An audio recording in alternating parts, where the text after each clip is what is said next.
Number 1 sa stats, pero no awards. Bakit kaya? Ating alamin yan. Kung pagbabasehan ng statistics ng CV Cup, malinaw na maraming alas Pilipinas players ang talagang namukod tangi.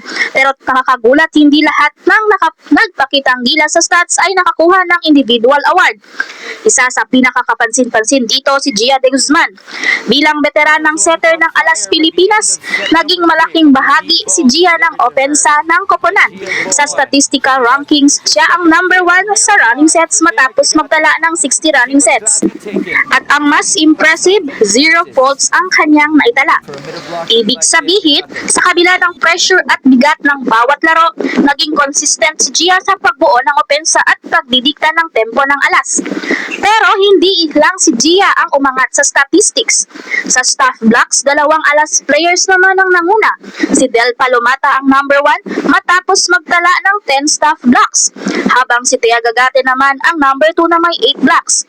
Kaya kung titignan ang numbers, si Gia De Guzman with 60 running sets, habang Del Palomata 10 staff blocks, and Tea Gagate with 8 staff blocks.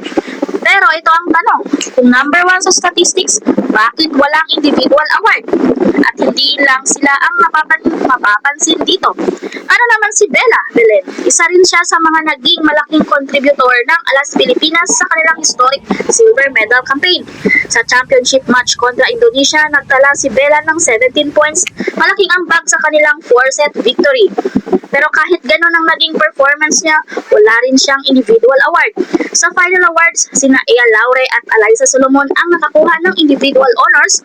Para sa alas, si Ea bilang best outside hitter, habang si Alyssa Solomon naman ang best opposite spiker.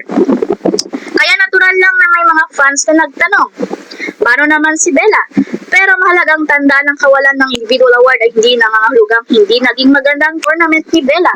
Sa katunayan, ang kanyang scoring, floor defense at overall contribution ay naging mahalagang bahagi ng historic run ng Alas. At ganun din sina Gia, Del at Tea. Maring walang individual trophy sa kanilang pangalan, pero makikita mismo sa statistics at performance nila kung gaano kalaki ang naging ambag nila sa team. Dahil sa volleyball, hindi lahat ng mahalagang trabaho ay napupunta sa award. Minsan ang pinakamalaga ay ang player na consistent, maasahan at handang gumawa ng trabaho para manalo ang buong team. At yon ang ipinakita ng Alas Pilipinas sa kanilang historic CV silver medal finish. Kaya para sa'yo, sino ang pinaka-deserving sana ng additional individual recognition? Gia, Belen, Del o Tea ba?